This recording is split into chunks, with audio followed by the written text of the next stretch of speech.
ಶ್ರೀ ಭೀಮೇಶ್ವರ ವ್ರತ ಕಥೆ. ನೈಮಿಷಾರಣ್ಯವಾಸಿಗಳಾದ ಶೌನಕಾದಿ ಮಹಾಮುನಿಗಳು ಸುತಪುರಾಣಿಕರನ್ನು ಕಂಡು, ಎಲೆ ಮುನಿವರ್ಯರೇ, ಸ್ತ್ರೀಯರು ಆಚರಿಸಲು ಅನುಕೂಲವಾಗಿಯೂ ಸೌಭಾಗ್ಯ ಸೌಮಂಗಲ್ಯ ಸುಖ ಸಂತೋಷ ಉತ್ತರೋತ್ತರ ಅಭಿವೃದ್ಧಿ ಪ್ರಧಾನವಾಗಿಯೂ ಇರುವ ಒಂದು ವ್ರತವನ್ನು ಹೇಳಬೇಕೆಂದು ಕೇಳಿಕೊಳ್ಳಲು ಸುತಮುನಿಗಳು ಹೇಳುತ್ತಾರೆ. ಸೌಮಂಗಲ್ಯಾಭಿವೃದ್ಧಿಯನ್ನು ಬಯಸುವ ಸ್ತ್ರೀಯರು ಆಷಾಢ ಮಾಸದ ಅಮಾವಾಸ್ಯೆಯ ದಿವಸ ಪತಿ ಸಂಜೀವನಾರ್ಥವಾಗಿ ಸುಖಪ್ರದವಾದ ಭೀಮೇಶ್ವರ ಅಮಾವಾಸ್ಯೆಯ ವ್ರತವನ್ನು ಮಾಡಬೇಕು. ಈ ವ್ರತಕ್ಕೆ ಜ್ಯೋತಿಸ್ತಂಭ ವ್ರತ, ಪತಿ ಸಂಜೀವಿನಿ ವ್ರತ ಎಂದು ಕರೆಯುವರು.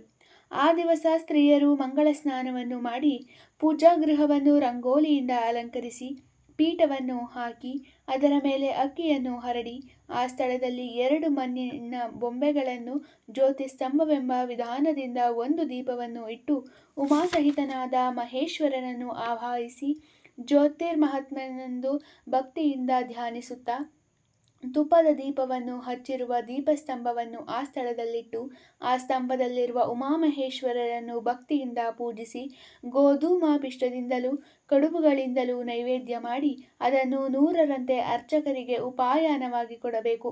9 ಗಂಟಿನ ದಾರವನ್ನು ಮಂತ್ರ ಪುರಸ್ಕಾರವಾಗಿ ಕೈಗೆ ಕಟ್ಟಿಕೊಂಡು ಚಂದ್ರನಿಗೆ ಅರ್ಘ್ಯ ಪ್ರದಾನ ಮಾಡಿ, ಬ್ರಾಹ್ಮಣ ಸುವಾಸಿನಿಯರನ್ನು ಭೋಜನ ದಾನ ದಕ್ಷಿಣೆಗಳಿಂದ ತೃಪ್ತಿಪಡಿಸಿ, ತಾನೂ ಕಥೆಯನ್ನು ಕೇಳಿದ ನಂತರ ಭೋಜನವನ್ನು ಮಾಡಿ, ರಾತ್ರಿ ಭಗವಂತನನ್ನು ಧ್ಯಾನಿಸುತ್ತಾ ಆ ದೀಪಸ್ತಂಭದ ಬಳಿಯಲ್ಲಿಯೇ ಮಲಗಿರಬೇಕು. ಈ ರೀತಿ 9 ವರ್ಷಗಳ ಕಾಲ ಮಾಡಿ ಉದ್ಯಾಪನೆಯನ್ನು ಮಾಡಬೇಕು. ಈ ರೀತಿ ಮಾಡಿದರೆ ಸರ್ವ ಇಷ್ಟಾರ್ಥಗಳೂ ಲಭಿಸುವವು. ಇಂತಹ ಸರ್ವೋತ್ತಮವಾದ ವ್ರತವನ್ನು ಮಾಡಿ ಸತ್ತ ಪತಿಯನ್ನು ಬದುಕಿಸಿಕೊಂಡ ಒಬ್ಬ ಪತಿವ್ರತೆಯ ಕಥೆಯನ್ನು ನಿಮಗೆ ತಿಳಿಸುತ್ತೇನೆ.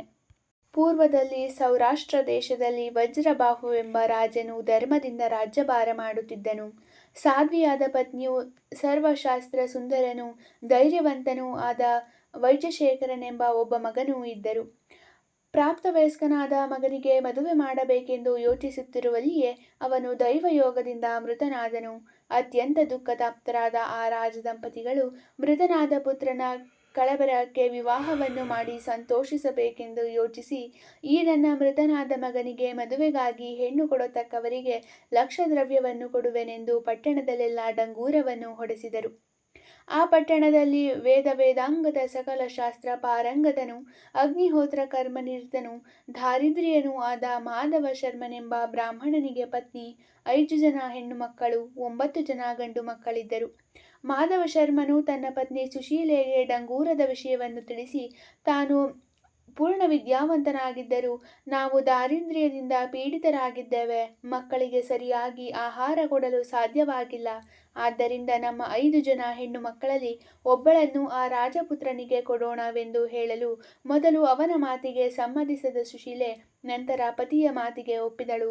ಮಾಧವ ಶರ್ಮನು ರಾಜನಿಗೆ ತನ್ನ ನಿಶ್ಚಯವನ್ನು ತಿಳಿಸಿದನು. ರಾಜನು ಮಾಧವ ಶರ್ಮನಿಗೆ ಲಕ್ಷದ್ರವ್ಯವನ್ನು ಕೊಟ್ಟು ಅವನ ಮಗಳನ್ನು ತನ್ನ ಮಗನಿಗೆ ಶಾಸ್ತ್ರೋಕ್ತವಾಗಿ ಮದುವೆ ಮಾಡಿಸಿ, ಆನಂತರ ಶವವನ್ನು ಸಂಸ್ಕಾರಕ್ಕಾಗಿ ಸ್ಮಶಾನಕ್ಕೆ ತೆಗೆದುಕೊಂಡು ಹೋಗಿ ಚಿತೆಯನ್ನು ನಿರ್ಮಿಸಿ, ಅದರ ಮೇಲೆ ಶವವನ್ನಿಟ್ಟು ಸೊಸೆಗೆ ಬೆಂಕಿಯನ್ನು ಹಾಕುವಂತೆ ತಿಳಿಸಿದನು. ಪತಿಭಕ್ತಿ ಪರಾಯಣೆ ಆದ ಆ ಹುಡುಗಿಯು ಮನಸ್ಸಿನಲ್ಲಿ ಪರಮೇಶ್ವರನನ್ನು ಧ್ಯಾನಿಸುತ್ತಾ ಅಗ್ನಿಯನ್ನು ಪ್ರತಿಷ್ಠಿಸಿದಳು. ಕೂಡಲೇ ಅಗಾಧವಾದ ಮಳೆಯು ಬಂದು ಎಲ್ಲೆಲ್ಲೂ ನೀರು ತುಂಬಿಕೊಂಡಿತು. ರಾಜನು, ಪರಿವಾರದವರು, ಇತರರು ತಮ್ಮ ತಮ್ಮ ಮನೆಗೆ ಹೊರಟು ಹೋದರು. ಆ ದಿನ ಅಮಾವಾಸ್ಯೆಯಾಗಿದ್ದ ಕಾರಣ ಗಾಢ ಅಂಧಕಾರವು ಹಬ್ಬಿತ್ತು. ಆ ದುರ್ಗಮ ಪ್ರದೇಶದಲ್ಲಿ ಆ ಬಾಲಕಿಯೊಬ್ಬಳೇ ರೋಧಿಸುತ್ತಾ, ಈ ಕಷ್ಟದ ಸಮಯದಲ್ಲಿ ನನಗೆ ಮತ್ಯಾರು ಗತಿ ಇಲ್ಲವೆಂದು ಬಗೆದು ಭಗವಂತನನ್ನು ಕುರಿತು ಭಕ್ತಿಯಿಂದ ಬೇಡಿಕೊಂಡಳು. ಭಕ್ತವತ್ಸಲ, ಮಹದೇವ, ಮೃತ್ಯುಂಜಯ, ನಿನ್ನ ಹೊರತು ನನಗೆ ಮತ್ಯಾರು ದಿಕ್ಕಿಲ್ಲ. ನಿನ್ನಿಂದ ಮಾರ್ಕಂಡೇಯನು, ಶ್ವೇತವಾಹನನು ಪೂರ್ಣ ಆಯಸ್ಸನ್ನು ಪಡೆದರು.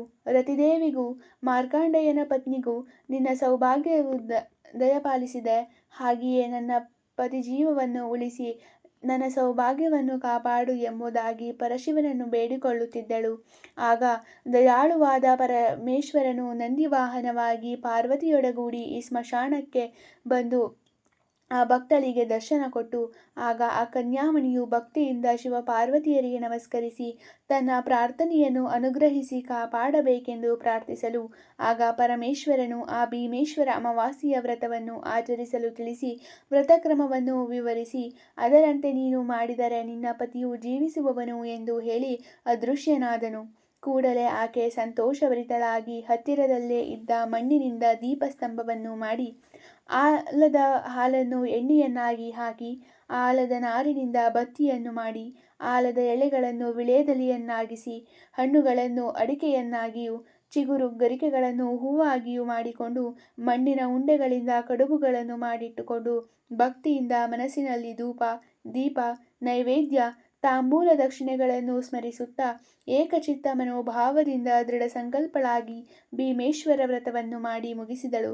ಆ ವ್ರತದ ಪ್ರಭಾವದಿಂದ ಮಲಗಿದ್ದವರು ಏಳುವಂತೆ ಚಿತೆಯ ಮೇಲೆ ಮಲಗಿದ್ದ ರಾಜಪುತ್ರನು ಎದ್ದು ಕುಳಿತನು.